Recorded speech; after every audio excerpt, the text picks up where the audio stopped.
Hello, good morning, good afternoon, good evening. आज का हमारा टॉपिक है sir electrostatic potential due to electric dipole at the axis of the dipole. यानी कि हमने इलेक्ट्रोस्टैटिक पोटेंशियल ढूंढना है due to electric dipole at the axis, dipole के एक्सिस पे। तो मान लीजिए इसके लिए हम शुरू करते हैं इस टॉपिक को।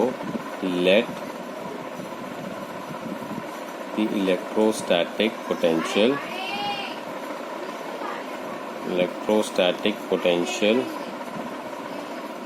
let the electrostatic potential at the axis of dipole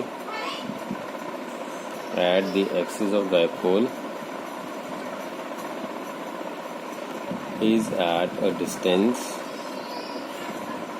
x from the center of dipole। तो इस तरह से कुछ बोल रहा हूँ। मान लीजिए हमने एक डायपोल ले लिया। डायपोल का मतलब क्या होता है सर? जिसके अंदर दो positive and negative charges center to center joint, और ये इसका सेंटर डायपोल का, और ये सेंटर से लेकर के दोनों साइड्स तक का डिस्टेंस जो होता है डायपोल के अंदर वो सर इक्वल होता है L। और यहाँ से इसके सेंटर से लेकर के इस गिवन पॉइंट तक, which is let us say at point M where we have to find, यहाँ से लेके यहाँ तक का डिस्टेंस जो है M पॉइंट तक का, let us say वो डिस्टेंस हमने ले लिया x। तो इलेक्ट्रोस्टैटिक पोटेंशियल जो है एक्सिस ऑफ डायपोल जो कि x डिस्टेंस पे है, एक पॉइंट वहाँ पर M, वहाँ पर हमने इलेक्ट्रोस्टैटिक पोटेंशियल को ढूंढना है। तो क्योंकि हमें पता है कि डायपोल जो होता है,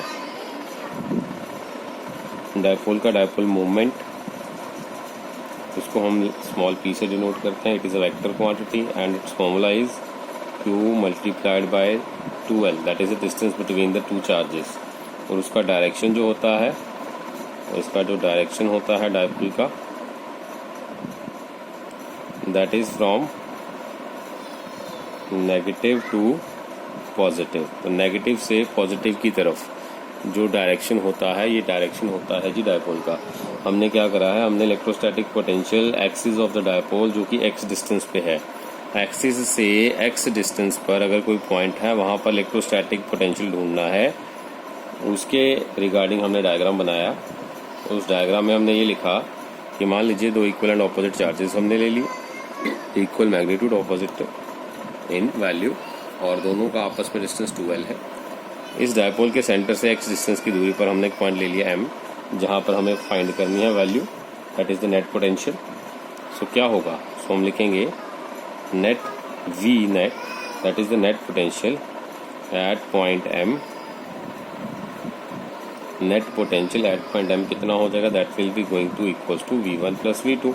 V1 हो जाएगा due to this first, V2 will be due to this second charge. तो अब हमने फॉर्मूला पीछे पढ़ चुके हैं। V1 की वैल्यू जो हो जाएगी, that is potential at a point due to this charge, that is equals to V1 क्योंकि नेगेटिव चार्ज की वजह से, तो इसलिए इसकी वैल्यू आएगी minus KQ by x plus L. ये x प्लस एल क्या है? डिस्टेंस। तो x प्लस एल कैसे आए? ये देखिए सर, M से लेकर के लेटर से ये पॉइंट को नाम दे दिया O, तो M से लेकर के O तक का डिस्टेंस है x। अब O से लेके नेगेटिव चार्ज एट पॉइंट 1 तक का डिस्टेंस है L, तो टोटल डिस्टेंस हो गया x plus l. Going by the same second वाला V2 due to positive charge, that will be equals to K into Q over x minus l. ये x minus l किसे है? Total distance है x, उसमें से L वाला portion हमने minus कर दिया। We are left with x minus l. Hope आपको ये क्लियर हो गया कि x माइनस एल और x प्लस एल डिस्टेंसेस हुए, और फॉर्मूला जो पोटेंशियल निकालने का that is KQ by the distance, and negative और पॉजिटिव साइंस हमने साथ में ले लिया। अब इन दोनों में से आप क्या देख पा रहे हो? K और Q आपने कॉमन निकाल दिया। We are left with minus 1 by x plus l plus 1 by x minus l. अब इसको मैं सॉल्व करूंगा, that will be equals to 1 by x minus l minus 1 by x plus L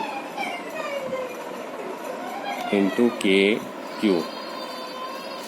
तो अब यहाँ पर हम क्या करेंगे? K इंटू क्यू अपॉन, इसका मैंने एलसीएम ले लिया, a minus b into a plus b is a square minus b square. और ये इस तरफ आ जाएगा, that is x plus l, और ये इस तरफ चला जाएगा minus x minus l, that is going to be equals to k into q into, अब इसको सॉल्व कर लेंगे, x plus l minus x plus l, signs goes inside and we are left with x square minus l square. इसको solve करेंगे, k into q into x cancels with x, we are left with l plus l, 2l over x square minus l square. तो hope आपको यहाँ तक steps clear हो गए। हमने क्या करा, v1 v2 की value due to first charge positive and negative charge की वजह से निकाल दिए।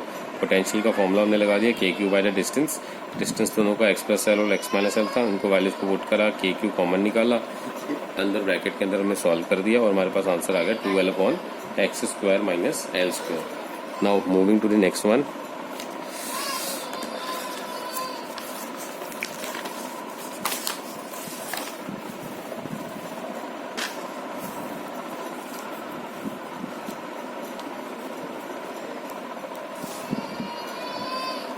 अब इसके बाद हम क्या करने वाले हैं, let me settle the screen one moment.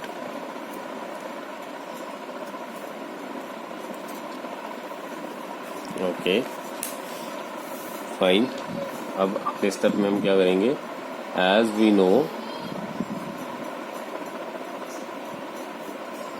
P is equals to Q into 2l, तो अब हमने क्या करना है, Q इंटू 2l को कंबाइन करके उसकी जगह पे लेटर हम लिख देंगे P, क्योंकि हमने अभी भी एक्सप्रेशन में निकाला है K into q into 2l over x square minus l square. अब Q इंटू 2l जो है this is going to be replaced by letter P, that is going to be K P over x square minus l square. तो this is going to be this. अब हमें पता है कि as x is very very much greater than l, so क्योंकि x जो होता है वो बहुत बड़ा होता है l से कंपैरिजन में, तो हम ये भी बोल सकते हैं square of l is tending towards 0, तो उसकी वैल्यू 0 ट्रीट करते हैं। तो अगर उसकी वैल्यू मैं 0 ट्रीट करूंगा तो यहाँ पर l स्क्वायर की जगह मैं हटा करके 0 लिख दूंगा, तो we are left with the formula that is equals to k into p over x square, k p upon x square. This is nothing but V net at the axis, and this is what, this is a scalar quantity, v net जो होता है यहाँ पर एक scalar quantity है, right sir. और इसको अगर ग्राफिकली प्लॉट करने की बात करें तो ग्राफिकली कुछ इस तरह से प्लॉट करते हैं, on the x axis we take distance x and on the y axis we will take net potential v, and it is, as you can see, k and p are constant, or v is proportional to 1 over x square, so it will be something like this, exponentially decaying, because v is proportional to 1 upon x square, so that's why graph is like this. So hope sir आपको ये clear हो गया। Moving to the next one. Next है हमारे पास we need to find potential on the perpendicular bisector of or equatorial line on the dipole at distance x from the dipole. So potential जो होगा on the perpendicular bisector और equatorial line at the dipole, distance x dipole से। तो किस तरह से है ये, इसका डायग्राम बनाते हैं। हमारे पास यहाँ पर नेगेटिव और पॉजिटिव दो चार्जेस हमने ले लिए, this is negative charge, this is positive charge, और दोनों को सेंटर टू सेंटर हमने ज्वाइन कर लिया। तो इसकी वजह से यहाँ पर हमने एक पॉइंट ले लिया m, ये m पॉइंट जो है इसके सेंटर से x डिस्टेंस पर हमने कंसिडर कर लिया। ये वाला डिस्टेंस हमें पहले से ही पता है कि हम जनरली इसको l लेते हैं सेंटर से, दोनों तरफ l डिस्टेंस जो है वो कंसिडर किया जाता है।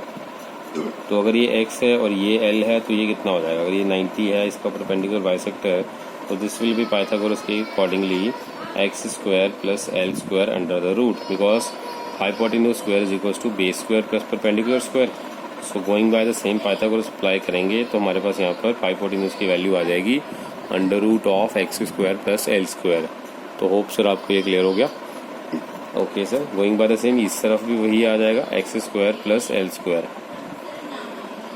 तो अगर मैं यहाँ से फर्स्ट इसको मान लूँ, सेकंड इसको मान लूँ, तो अगर वी नेट मुझे निकालना हो ड्यू टू इक्विटोरियल, क्योंकि ये परपेंडिकुलर बाइसेक्टर है तो परपेंडिकुलर बाइसेक्टर को इक्विटोरियल भी बोलते हैं। Equatorial that is equals to V1 plus V2 minus k into q upon under root x square plus l square plus k into q upon under root x square plus l square. अब आप क्या देख पा रहे हैं, same value with negative positive sign cancels, we are left with zero.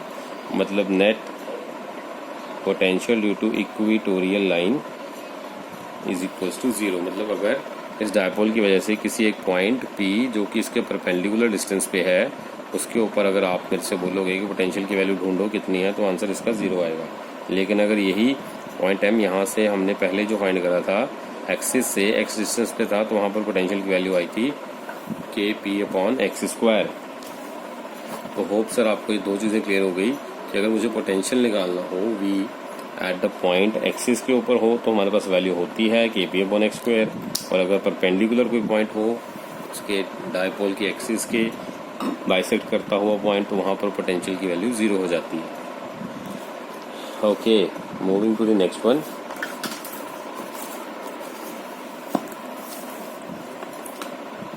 हमारा इसके बाद अगला टॉपिक होगा that is electrostatic potential at a point due to dipole. तो हम लिखेंगे heading, one moment, settle my screen. Okay, that is electrostatic potential at any point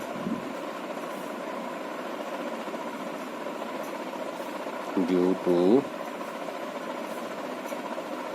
dipole।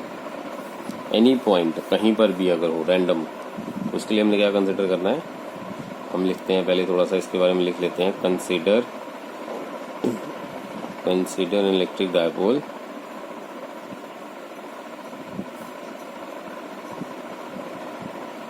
मान लीजिए हमने इलेक्ट्रिक डायपोल कंसिडर कर लिया। So due to two charges negative Q and positive Q separated by a distance 2L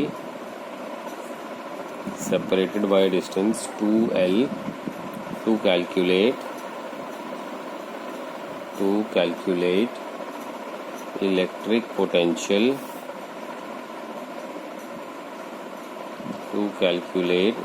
potential at point M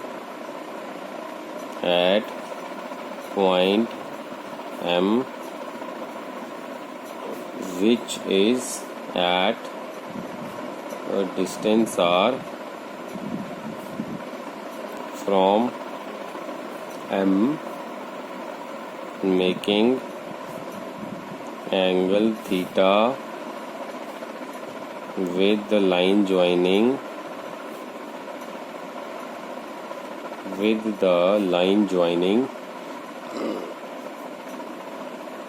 centers of negative Q to positive Q with given point।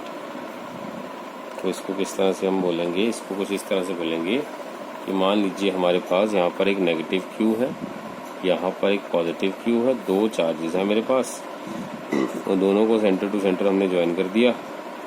और यहाँ पर मान लीजिए ये मेरे पास angle theta बना रहा है, ये एक पॉइंट M है जो इसके एक्सिस के साथ थीटा एंगल पे है। मान लीजिए दो डायपोल नेगेटिव पॉजिटिव, इसके साथ हमने यहाँ पे एक पॉइंट ले लिया M जो इसके एंगल के साथ थीटा एंगल बना रहा है, इसकी एक्सिस के साथ थीटा एंगल बना रहा है। तो हमें पता है कि जो डायपोल होता है उसकी जो डायरेक्शन होती है वो हमें बता दिया आपको, नेगेटिव टू पॉजिटिव की तरफ होती है। तो डायपोल हमारा लेफ्ट टू राइट होगा, क्योंकि ये थीटा एंगल बना रहा है और इसका डिस्टेंस हमने लेटर से ले लिया, यहाँ से लेके यहाँ तक का R, यहाँ से लेके यहाँ तक का लेटर से हमने R डिस्टेंस ले लिया।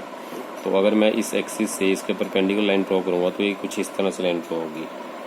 अगर ये डायपोल है P जो कि इसके साथ थीटा एंगल बना रहा है, तो इस P के दो कंपोनेंट्स में रिजॉल्व होगा डायपोल मोमेंट P इस तरफ है, इसको अगर थीटा एंगल बना रहा है ये, तो दो कंपोनेंट्स में अगर मैं रिजॉल्व करूँगा, ये डिस्टेंस हमें पता है कि L है और यहाँ से लेके यहाँ तक का डिस्टेंस भी हमें पता है कि L है। जनरली हम इन डिस्टेंस को सेंटर से L टू L लेते हैं दोनों तरफ। अब जिस एक्सिस के साथ ये एंगल बना रहा है वो एक्सिस के साथ ये वाली लाइन है थीटा, तो जिस एक्सिस के साथ डायपोल एंगल बनाता है उस एक्सिस को कॉस एक्सिस बोलते हैं, और वहाँ पे जो वैल्यू होगी that is going to be P cos theta. उसके परपेंडिकुलर एक्सिस वाली ये एक्सिस वाली लाइन होगी, इसको हम बोलेंगे P sin थीटा। तो ये P sin थीटा वाली परपेंडिकुलर एक्सिस बन जाएगी और ये वाली अलोंग वाली एक्सिस बन जाएगी जहाँ पर P cos थीटा है। This is going to be the perpendicular value. अब यहाँ पर हमने क्या करना है, दैट इज VM जो हो जाएगा मेरे पास हो जाएगा VP cos theta plus VP sin theta. तो जो VM है that is to find potential at point M, that is going to be equals to potential VP cos theta VP cos theta plus VP sin theta. That is cos theta is due to the axis and sin theta is due to the equatorial और perpendicular bisector। अब हमें पहले पढ़ चुके हैं axis के लिए formula क्या था, दैट इज के पी अपॉन डिस्टेंस का स्क्वायर। यहाँ से लेके यहाँ तक का डिस्टेंस कितना है R, लेकिन यहाँ पर हमने P की जगह जो डायपोल है वो P cos थीटा लिया, तो यहाँ पर के पी अपॉन डिस्टेंस का स्क्वायर नहीं आएगा, R स्क्वायर नहीं आएगा, यहाँ पर आएगा के p cos theta upon R square, because we are considering over here cos component, not P. Cos component of P we are considering for the case of axis to find value at the axis। अब इसका perpendicular क्या होगा, perpendicular bisector जो होगा dipole की वजह से हम पढ़ चुके हैं दैट इज 0। तो हमारे पास फॉर्मूला बन जाएगा VM is equals to k p cos theta upon R square. Now we know जो k की वैल्यू होती है वो होती है सर 1/4 पाई एप्सिलॉन नॉट, ये फिक्स कांस्टेंट वैल्यू है। ओके अगर k की वैल्यू 1/4 पाई एप्सिलॉन नॉट हमने लेनी है तो यहाँ पर हमने ले ली k की value that is 1/4 pi epsilon naught. अब यहाँ पर हम क्या करेंगे, VM इज इक्वल्स टू ये वैल्यू यहाँ पर फीड कर देंगे, तो हम करेंगे पुटिंग 2 in 1, तो क्या वैल्यू आ जाएगी 1/4 पाई एप्सिलॉन नॉट इंटू के p cos theta upon R square. के की जगह हमने 1/4 पाई एप्सिलॉन नॉट लिख दिया, that's why VM is equal to 1/4 pi epsilon naught into P cos theta upon R square into P cos theta upon R square.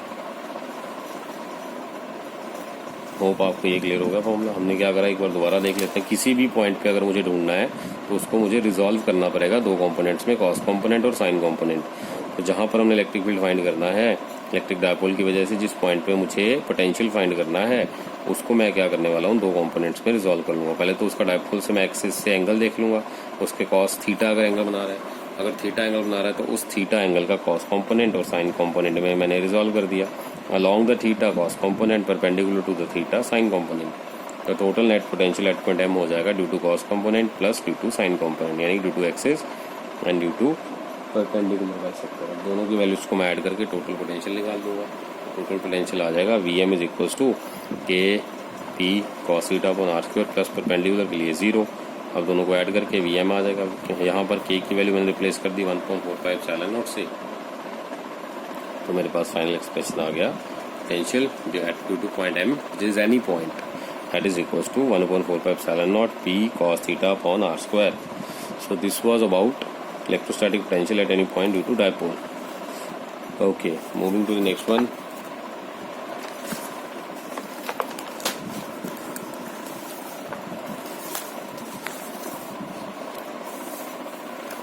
Next होगा हमारे पास अगला heading बनाएंगे इक्वी पोटेंशियल सरफेसेस। अगला heading बनाएंगे equi potential surfaces. Equi potential surfaces, what are that? equipotential surfaces. These are the surfaces on which potential is same everywhere.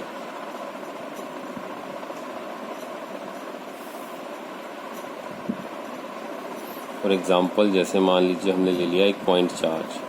So for a point charge, एक point charge के लिए अगर मैं consider करूँगा तो कुछ इस तरह से हो जाएगा. Consider a point charge, consider a point charge by considering a point charge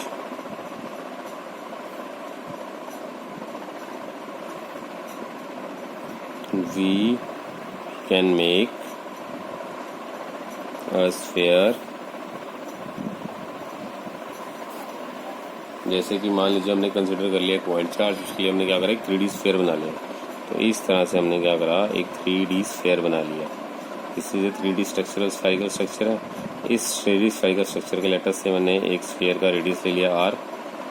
तो यहाँ पर भी r ही होगा, यहाँ पर भी r होगा. तो यहाँ पर मैंने एक पॉइंट कंसिडर कर लिया लेटर से 1 नंबर पॉइंट. यहाँ पर लेटर से मैंने कंसिडर कर लिया 2nd नंबर पॉइंट. और यहाँ पर सेंटर पे लेटर से मैंने ले लिया एक पॉजिटिव क्यू चार्ज. अब आप देखिए पॉजिटिव क्यू चार्ज के लिए एट पॉइंट 1 अगर मुझे पोटेंशियल ढूंढना है, लेटर से इसकी वैल्यू बन गई V1. एट पॉइंट 2 अगर मुझे पोटेंशियल ढूंढना है, लेटर से इसको मैंने नाम दे दिया V2. तो V1 की वैल्यू क्या हो जाएगी, तो V1 मेरे पास हो जाएगा KQ/R. अब V2 की वैल्यू क्या हो जाएगी, वो भी यही हो जाएगी KQ/R. तो मतलब 3D स्फेरिकल स्ट्रक्चर्स, उनके लिए अगर मैं इक्विपोटेंशियल सरफेस की वैल्यू फाइंड करने की कोशिश करता हूँ तो उसके लिए आंसर जो मेरे पास आएगा that is going to be same. So मतलब अगर इसी 3D स्फेरिकल स्ट्रक्चर के लिए अगर हम इक्विपोटेंशियल सरफेस की वैल्यू को ढूंढते हैं that is going to be same. So V1 is equal to V2. It means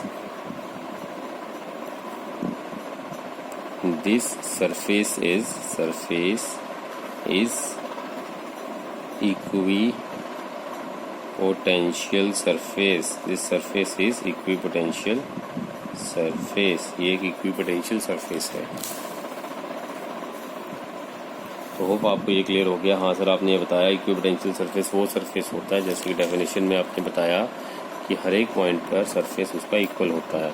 for example में आपने बताया अगर मान लीजिए कि आपने पॉइंट चार्ज ले लिया, पॉइंट चार्ज के लिए कंसिडर कर लेते हैं जैसे हमने एक स्फीयर ले लिया 3D स्फीयर. तो 3D स्फीयर के ऊपर अगर मैंने कोई पॉइंट चार्ज ले लिया, अंदर उसके सेंटर पे रखा हुआ है, उस पॉइंट चार्ज की वजह से इंटायर सरफेस के ऊपर कितना पोटेंशियल होगा मैं वो फाइंड करने की अगर कोशिश करता हूँ तो मैंने पहले 2 पॉइंट्स कंसिडर कर लिए, point 1 and point 2 as shown in figure. तो मैंने जैसे आपको ये दिखाया पॉइंट 1 और पॉइंट 2, इन दोनों के ऊपर अगर मैं एक पोटेंशियल की वैल्यू ढूंढने की कोशिश करता हूँ तो at point 1 potential will be V1 letter से, एट पॉइंट 2 लेटर से पोटेंशियल इज V2. सो अब पॉइंट 1 के लिए पोटेंशियल का फॉर्मूला लगाया KQ बाय डिस्टेंस का स्क्वायर, यहाँ पर भी KQ बाय डिस्टेंस का स्क्वायर. तो हमने फॉर्मूला लगाया V1 is equal to KQ by R square, V2 is equal to KQ by R square. तो अब दोनों में वैल्यू तो सेम आ रही है, इसका मतलब पोटेंशियल दोनों पॉइंट्स पे सेम है. तो अगर पोटेंशियल दोनों पॉइंट्स पे सेम है तो इसका मतलब ये इक्विपोटेंशियल सरफेस है.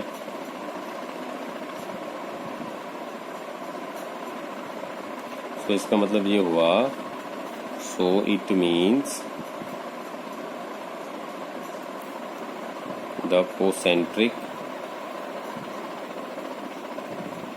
concentric sphere with the charge at the center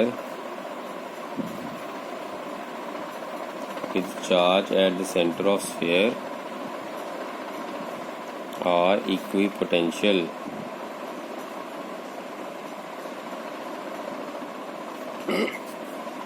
तो मतलब जो इक्विपोटेंशियल सरफेसेस होते हैं वो हम generally in 3D shape spheres की स्ट्रक्चर को मान सकते हैं.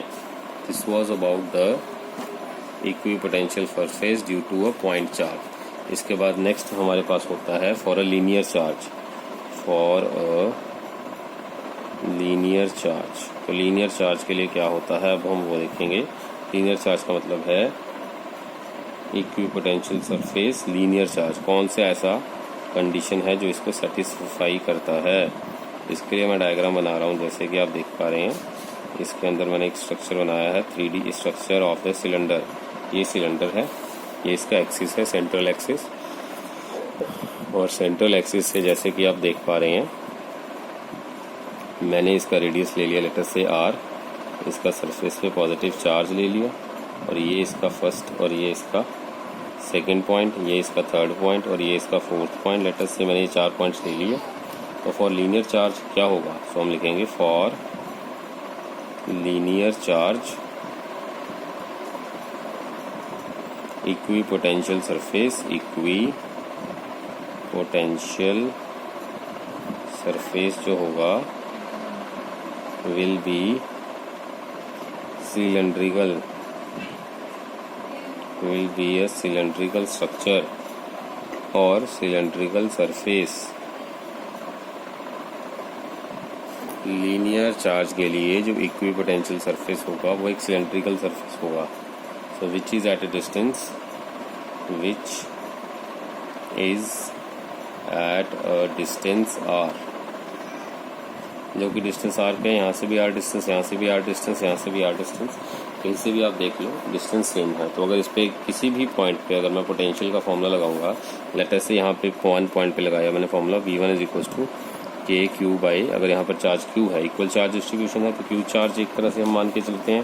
तो यहाँ पर वैल्यू क्या हो जाएगी, तो वैल्यू हो जाएगी k q by r square. Similarly second के लिए भी यही, थर्ड के लिए भी, फोर्थ के लिए भी यही। तो हमने क्या देखा, हमने ये देखा कि अगर लीनियर चार्ज इक्विपोटेंशियल सरफेस एक सिलेंड्रिकल सरफेस में कंसिडर करता हूँ, तो सिलेंड्रिकल सरफेस के लिए at the surface which is at a distance r from the axis, value जो होगी अगर डिस्टेंस इक्वल है दोनों तरफ एक्सिस से, तो पोटेंशियल भी इक्वल होगा, जैसे कि हमने फॉर्मूला में आपको निकाल के दिखा दिया। सो इसका मतलब ये हुआ कि एक सिलेंडर जो होगा जिसके ऊपर अगर लीनियर चार्ज डिस्ट्रीब्यूटेड है एक्सिस के ऊपर, उसको हम मानेंगे एक equipotential surface, that will be treated as an equipotential surface. तो हमें यहाँ तक क्लियर हो गया कि for a point charge and for a linear charge, दोनों के लिए स्फीयर और सिलेंडर जो है इक्विपोटेंशियल सरफेस की तरह ट्रीट किए जाते हैं। तो होप आपको सर ये चीज़ क्लियर हो गया। ओके।